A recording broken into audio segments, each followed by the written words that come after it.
غازی صاحب نے جب پھانسی کی پھندے کی طرف سفر فرمایا، پھانسی کے پھندے دیکھ کر مولانا کفایت علی کافی کے ہم سنتے تھے،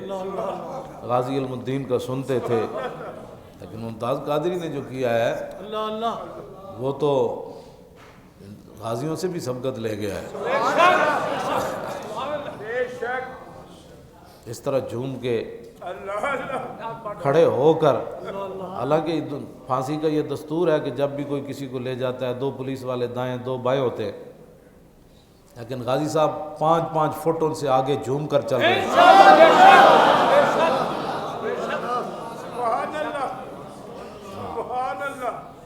غازی صاحب کا جو نوکر تھا وہ پولیس والا، وہ کہنے لگا غازی صاحب نے مجھے فرمایا تھا کہ میں نے روزہ رکھنا ہے، صبح پیر ہے،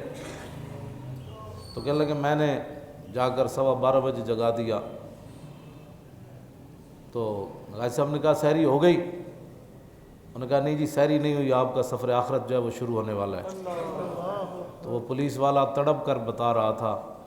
کہ غازی صاحب نے کہا الحمدللہ الحمدللہ، کیا ہے یہ کون سی چیز ہے؟ کہا کہ ایک کھجور کھا کے روزہ رکھ لیا، کہ کون سی چیز ہے؟ پھر وہ چلتے چلتے خود پھانسی کے پھندے تک گئے، پھر خود اوپر پھٹے کے چڑھے اور کہا کہ کس کس مدینہ پاک جانا ہے، میں تے جا رہا ہوں۔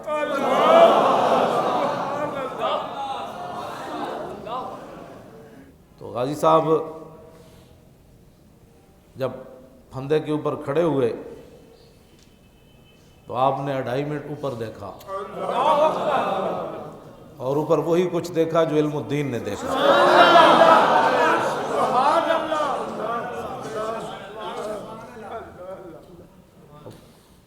مالک فرما رہے تھے بھائی پھندے تک آؤ، آگے سنبھال لیں گے، آؤ تو صحیح نہ بھائی۔ تو مالکوں 2.5 منٹ اوپر دیکھنے کے بعد جلاد کو کہا کہ جب تک میں لبیک یا رسول اللہ نہ کہوں نا۔ یہ ہے اصل امت کو نعرہ جو دے کر گئے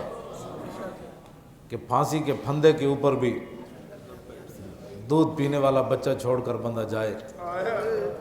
اور اب وہ چلتا پھرتا ہو اور دیکھ کر آنسو بھی نہ آئے۔ جیل میں غازی صاحب نہیں روئے، خوشی سے بھی رونا آ جاتا ہے نا، لیکن غازی صاحب نہیں روئے، اور ان کے ابا جی بھی نہیں روئے۔ بتاؤ اے بوڑھا آدمی ہو اور بیٹا جا رہا ہو جوان، ہاں جی ہرا بھرا لہلہاتا گلستان جا رہا ہو، اور باپ کی آنکھوں میں آنسو بھی نہ آئے، اور وہ شیر جا رہا ہو اور اس کی آنکھ میں آنسو بھی نہ آئے، تو یہ کون سی چیز ہے جو غازی صاحب کو اتنی دلیری کے ساتھ لے گئی؟ یہ وہی بات ہے جو صحابہ کو بدر میں لے گئی، یہ وہی بات ہے جو صحابہ کو احد میں لے گئی، یہ وہی بات ہے جو صحابہ کو خندق میں لے گئی، یہ وہی بات ہے جو صحابہ کو سمندروں میں لے گئی، یہ وہی بات ہے۔ اگر کسی کو سمجھ نہ آئے تو ہمارے پاس تو کوئی نہیں تھرمامیٹر، یہ وہی بات ہے جو 1400 سال کے بعد بھی ممتاز قادری نے کر دکھایا۔ جب اس نے زور سے لبیک یا رسول اللہ کہا، پھانسی کے پھندے کے اوپر کہا،